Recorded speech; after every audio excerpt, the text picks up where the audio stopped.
30 years ago, Adam Jukes, a UK therapist and author, published Why Men Hate Women, a groundbreaking exploration of the psychology behind misogyny. Jukes identified fear as a core motivator for why some men seek power and control over women. I could stick this fork in your eye! He argued that this hatred often stems from early psychological experiences, particularly unresolved issues with their mothers.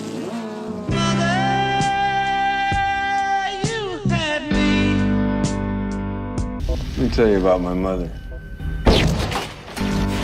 But I never had you. She is not what she seems. In this essay, we'll explore how the ideas presented in Jukes' book resonate within the Mad Max film series and elsewhere. A beautiful environment is the darkest hell if you have to experience it all alone. Tell me you're proud of me. I wanted you. You didn't want me. Come on. And sadly, I've been alone for a very long time. This essay relies heavily on the psychoanalytic theories of Melanie, Klein and Sigmund Freud. But it should be noted that reducing complex societal misogyny to individual childhood trauma ignores systemic factors like patriarchy, social and economic inequality, and general cultural norms. I suggest that the Citadel stands as a dreadful symbolic representation of both these personal and institutional issues. I am your redeemer! Here we see Immortan Joe's dominant patriarchal code. By my deeds I honour him. V8. With its cult-like worship of power and control exhibited by the war boys, the slavery and indoctrination of the children as young factory workers, and the dehumanised forced labour of the women whose bodies he's colonised. Immortan Joe is an authoritarian dictator who controls the production of milk, water and babies. It's going awful quiet in there. Get it out! Get it out! He rules over an impoverished population who are kept in a state of degraded powerlessness. The works cited in this essay not only reflect the interpersonal dynamics Jukes describes, but also reveal the broader societal structures that perpetuate male dominance and control. Not least among these factors is the masculine development of young boys, who must first experience the sometimes traumatic separation from their initial relationship with their mothers. Bambi, quick, the thicket!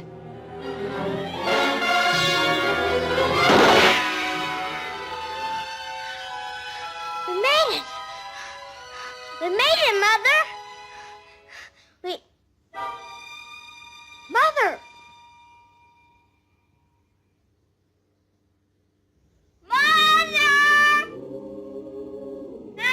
This is followed by their introduction to the patriarchal world of the father. Your mother can't be with you anymore. Come, my son.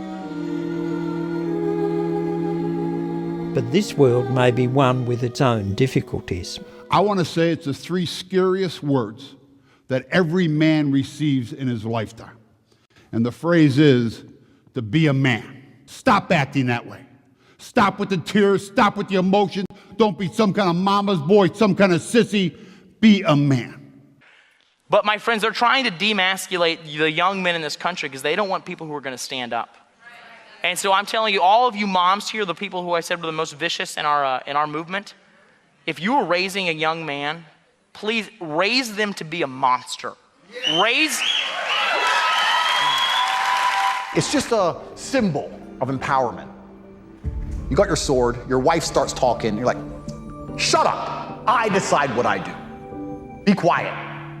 Cook. Jukes argues that many men's negative attitudes towards women originate from early childhood experiences during the so-called attachment phase. This is when the emotional bonds between the child and the mother are crucial for the infant's sense of security and survival, and they influence how individuals perceive and interact in relationships throughout their lives. From this earliest time of infancy at the breast, feelings of abandonment or rejection by the mother can leave lasting emotional wounds. This perceived or actual sense of rejection or abandonment is reflected in the life story of Canadian Gabor Mate, a physician with a special interest in early childhood development and trauma. Mate relates how his Jewish mother gave him to another woman when she feared for her baby's life in German-occupied Hungary in World War II. Mate believes the themes of abandonment, loss and rage have continued to play out in his adult life. It's interesting to imagine how this abandonment may have affected the crazy war boys in Fury Road, who were given away and forced to adopt the brutal patriarchal code of Immortan Joe's citadel. A question that hints at the importance of the role of the father, found elsewhere in this series, and hinted at in John Lennon's song. Mama, don't go.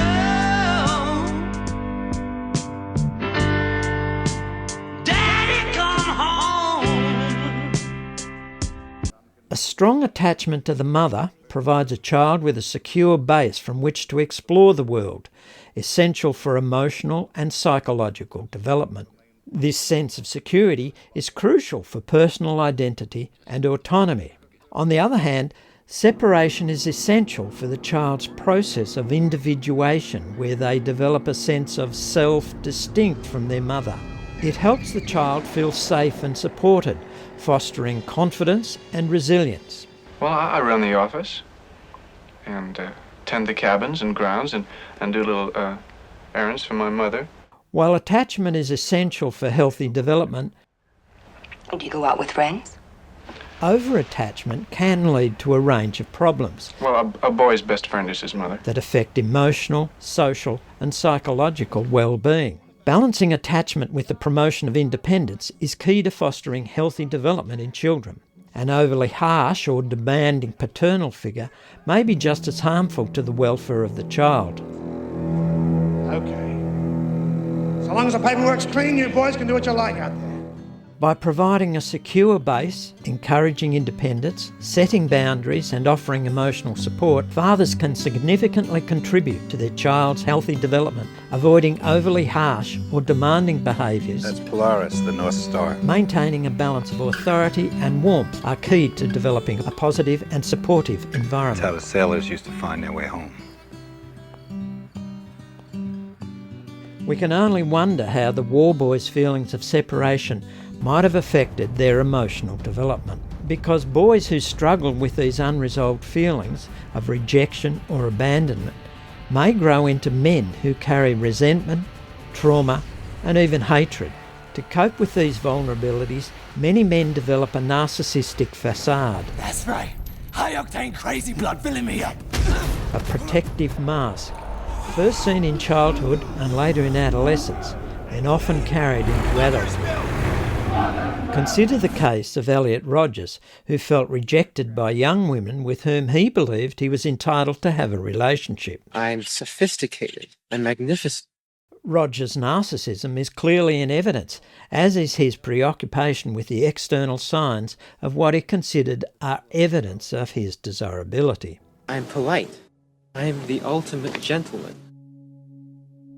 And yet, you girls never give me a chance. This mask is not about confidence but defence, shielding a fragile sense of identity from external threats, constructing a personal identity and narcissistic worldview based on concepts of personal superiority, of power and control. It is by my hand you will rise from the ashes of this world. Oh, look at this face. My big, strong bull of a boy. He's getting so handsome, I can't take it. In The Penguin, we have an example of this sense of abandonment when Oswald, as a young child, feels rejected by his mother when she turns away from him and focuses on his siblings. In writing about sibling rivalry, Sigmund Freud wrote, "What the child grudges the unwanted intruder is not only the sucking from the mother, but the desired signs of maternal care. It feels that it has been dethroned, despoiled, prejudiced in its rights. It casts a jealous hatred upon the new baby. we rarely form a correct idea of the strength of these impulses, of the tenacity with which they persist, and of the magnitude of their influence on later development. One is what I call the sibling trauma, and that is, there you are going along as a toddler, expecting to be the king of the world. Freud calls it His Majesty the baby. And along comes somebody and you're told, oh, you're going to have a baby sister or a baby brother, won't that be lovely? It's traumatic because what has been your very magisterial ego that's just emerging really as a big thing gets shattered. That's just such an injustice because I'm so magnificent. I deserve girls much more than all those slobs I see at my college. The late Christopher Hitchens would famously feud with his brother Peter throughout their life. Hitchens puts it down to sibling rivalry. My feeling that until his arrival, I had things more or less arranged as I wanted them, namely the whole attention of my mother, the possibility of marrying her, the possibility of elbowing her husband out of the picture one way or another, and, supreme power, at least in the microcosm. This image from the Renaissance seems to illustrate aspects of what Hitchens has described, including the sense of the infant's possession of the mother, as well as the erotic idea of marriage with her. Hey, Ad, you okay? Screw this!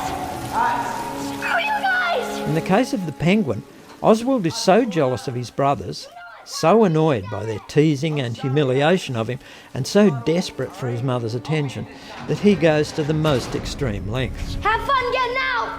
He was with him, Rex. He lied to me. My babies were drowning in those tunnels, and he didn't say a goddamn word. He's a kid. He locked them inside. I could have saved them. They'd be here with me right now.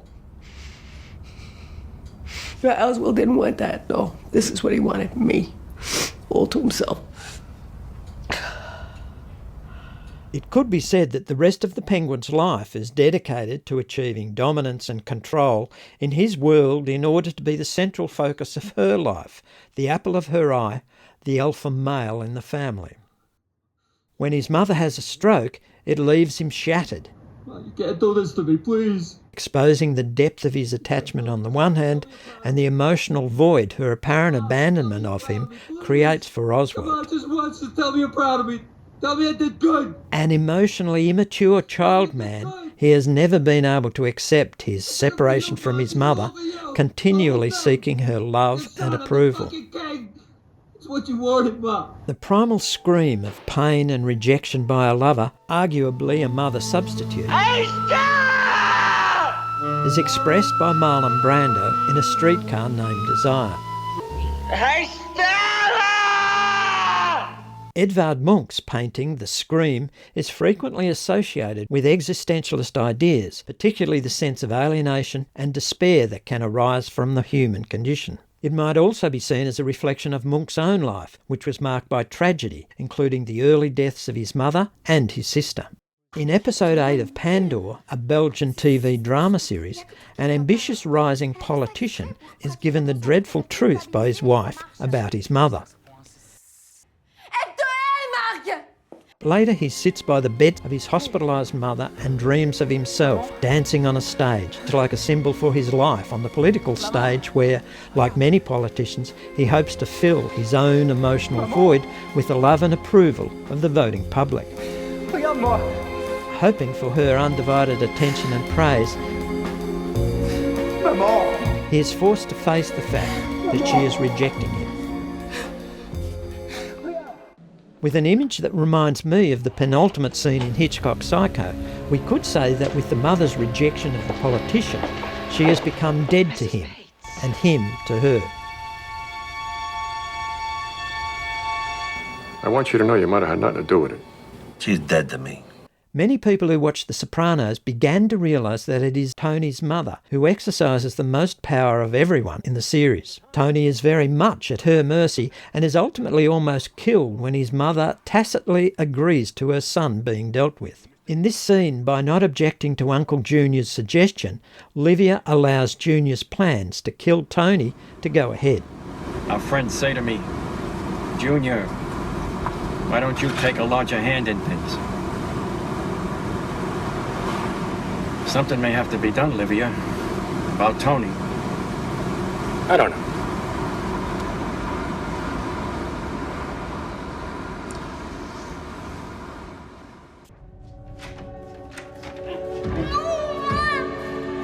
The Roman poet Lucretius described the life of an infant as being like a sailor cast forth from the fierce waves, lying naked on the ground, unable to speak, in need of every sort of help to stay alive. In another TV series, a little boy, locked up and deserted by his mother, deprived of a drink of water, finds an alternative, arguably a breast substitute. In adult life and younger, many boys and men will find comfort in other breast substitutes, like cigarettes, drugs or alcohol, as well as money and power and the material joys and toys they bring. Or men find ways to construct a world around them that evokes those narcissistic early years, or remake that world according to their own desires. Look at Immortan Joe, who has recreated the mother's body with the Citadel. His world now gives him access to all of her functions, including the making of babies, and provides him with endless access to milk and her breasts. This is White Heat from 1949, where James Cagney's criminal character is strategically placed at an oil refinery on top of two enormous breast-like storage tanks, arguably another version of Immortan Joe's Citadel, where he famously declares, "Top of the world, Ma," before his downfall, emphasising the unresolved over-attachment and emotion he has linked to his mother. An earlier scene has already acquainted the audience with the psychological dependence the gangster has with his mother. Here we see him being comforted while sitting on her knee like a little boy. That's right.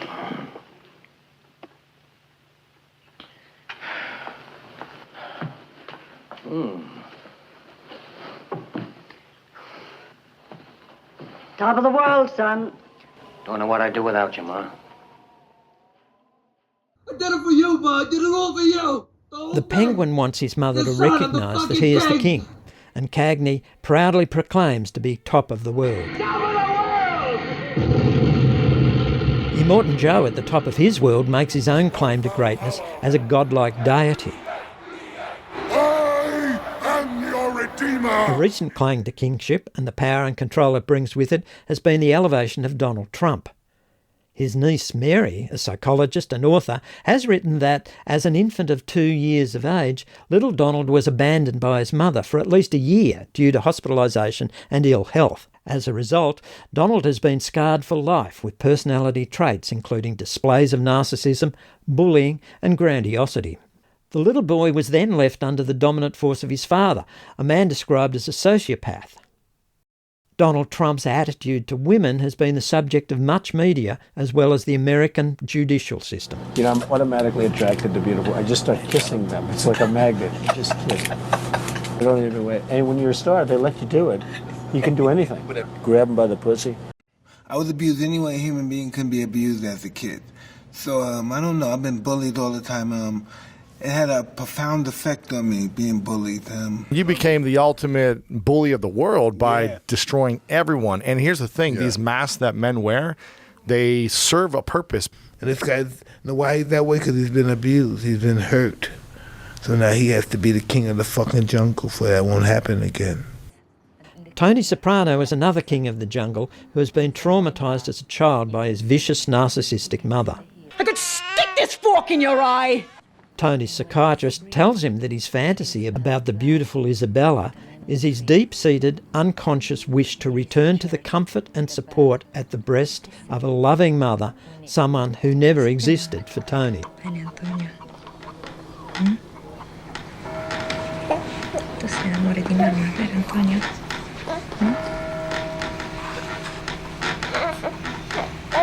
In ancient goddess mythology, it is the seat in the lap of the mother which endows kingship, an element that continues in the Christian iconography of the Madonna and Child, where the infant Jesus is recognised as the one true king of the world and its redeemer. I am your redeemer. It is by my hand you will rise from the ashes. His Majesty the Baby is a phrase used by Sigmund Freud in his 1914 essay on narcissism to describe the feeling of an infant believing themselves to be the centre of the universe, completely powerful and entitled, essentially acting like a king baby due to their primary narcissism.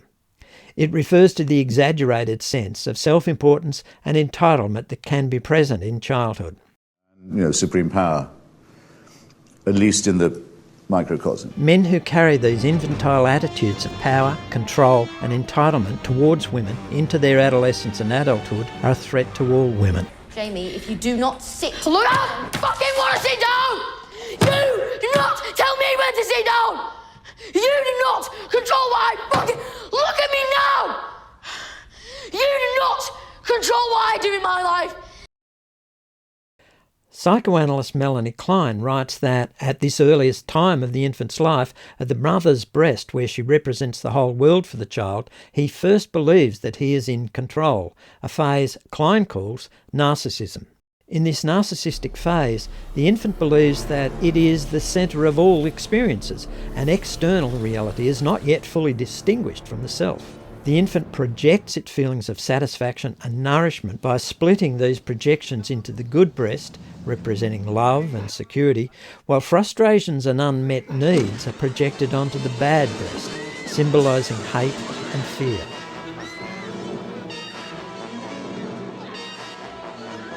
Freud calls this the Madonna-whore complex. It describes the psychological dichotomy in which men perceive women as either Madonnas or whores. According to Freud, this complex arises from unresolved Oedipal conflicts and reflects a man's inability to integrate feelings of love and sexual desire towards the same woman. Over time, the infant begins to recognise the mother as a separate, independent whole object with her own wishes and desires. The infant, and later the boy and the man, begin to reconcile love and hate and develop a more mature, nuanced, empathic understanding of women and relationships. However, Joe's arrested development, his infantile greed for the breast and the mother's attentions, can be seen in the fearful mask he wears and the world he has created at the Citadel. An immature, stunted development will leave the infant, the child or the man with an obsessive desire to dominate and control, just like Immortan Joe, who has taken control of the mother's body, for which the Citadel stands as a symbolic representation. They are not your property! Here, Joe dominates the women's bodies, their production of babies and milk, as well as water, arguably another bodily function. Bartertown too can be seen as an architectural version of the mother's body.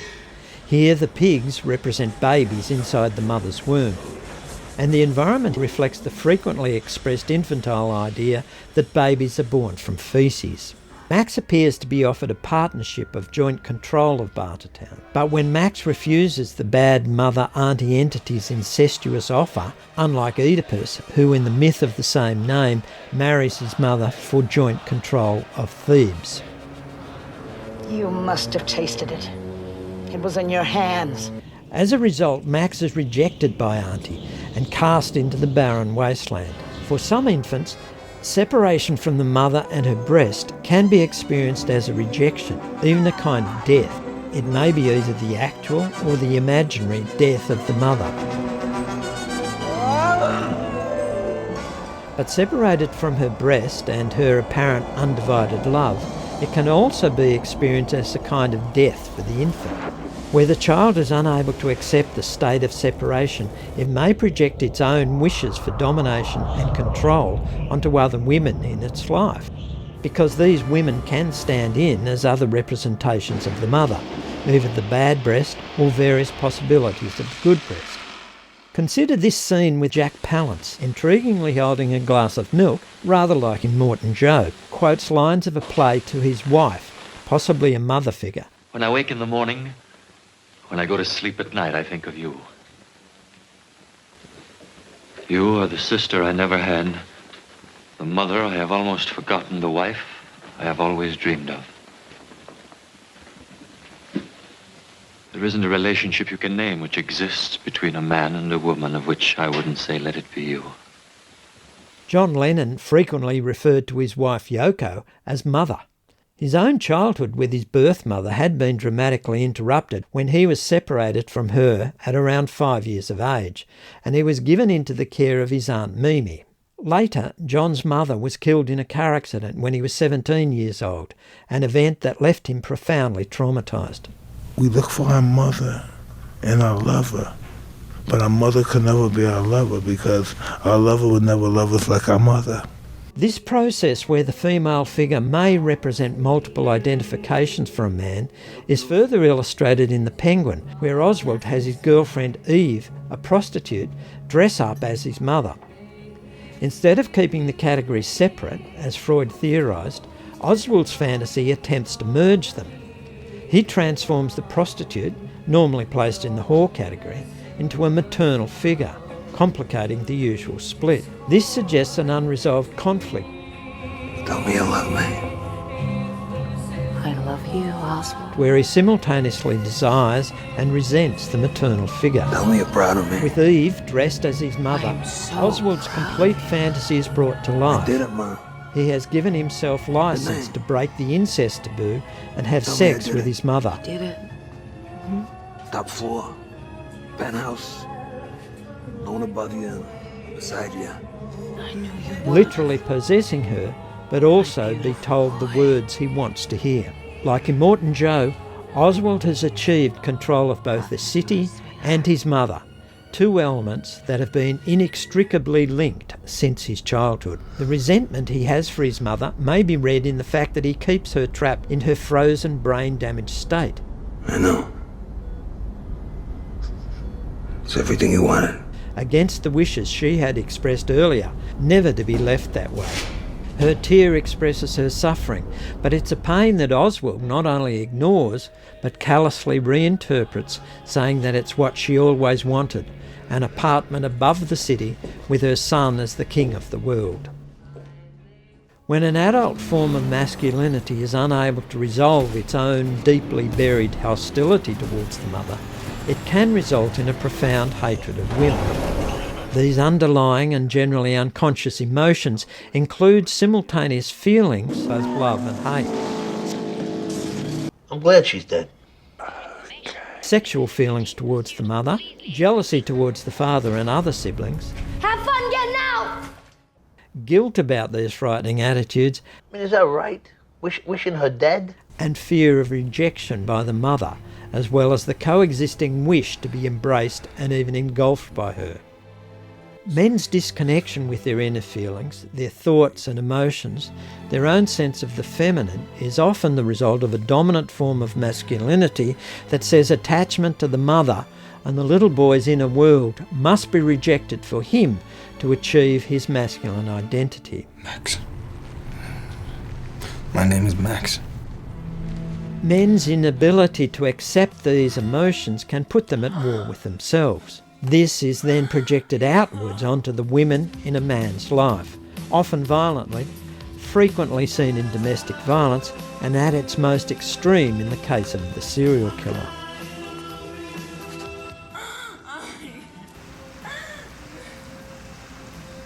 We have a problem here. She is not what she seems. Consider the toe cutter in Mad Max, arguably an earlier incarnation of Immortan Joe. She's sent by the Bronze, full of treachery.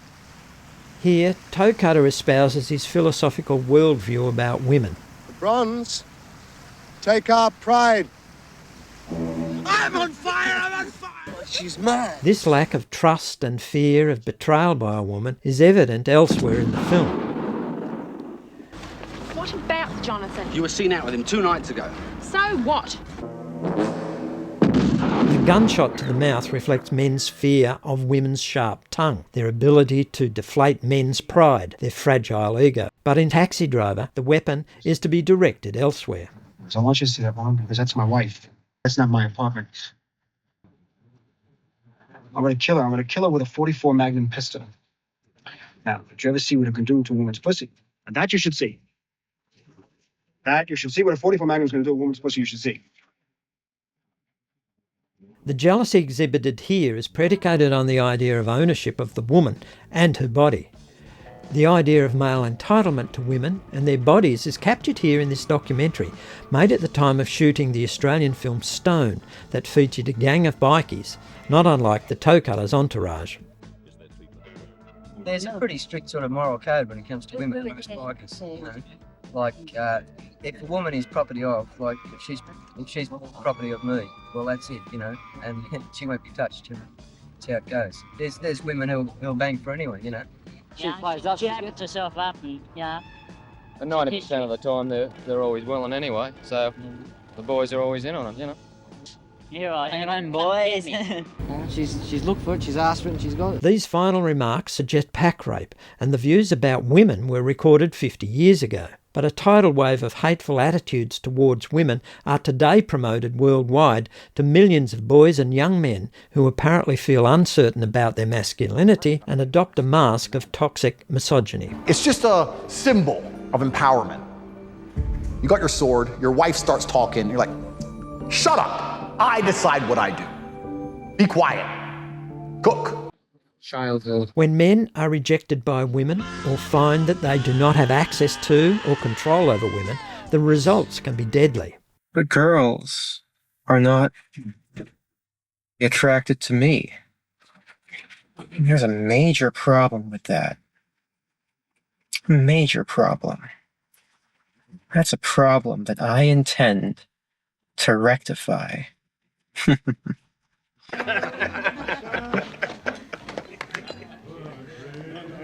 Oh, wasn't that even a hello? Fuck you, asshole. That's how you talk to a man in front of his friends? Yeah, right. What man? Oh, a double. Oh. As Margaret Atwood claimed, men are afraid women will laugh at them. Women are afraid men will kill them.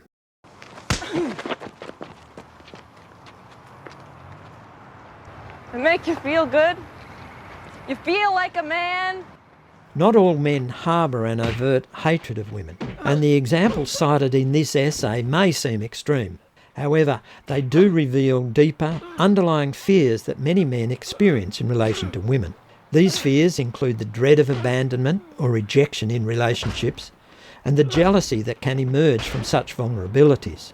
There is also the fear of being criticised or humiliated by women, of having their masculinity challenged or undermined. For some, there is the fear of being alone, without a sexual partner. Look at you now. And what this might imply about the men's identity or sense of self-worth. Tragically, across the world, many men who have grappled with these feelings have seen them echoed and amplified by individuals consumed by hatred, often with devastating consequences. I'll take great pleasure in slaughtering all of you. You will finally see that I am, in truth, the superior one, the true alpha male, after I've annihilated every single girl in the sorority house. I'll take to the streets of Isla Vista and slay every single person I see there. All those popular kids who live such lives of hedonistic pleasure while I've had to rot in loneliness for all these years. They've all looked down upon me every time I tried to go out and join them. They've all treated me like a mouse. Oh, Oswald Cobb. Remember him? What a guy. What a little bitch.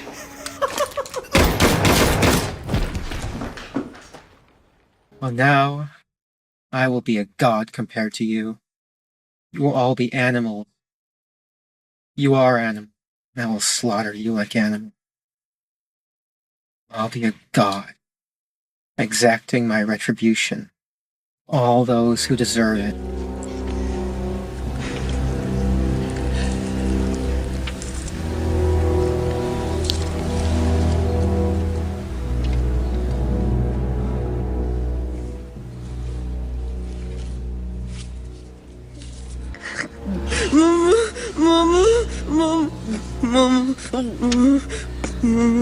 Mama.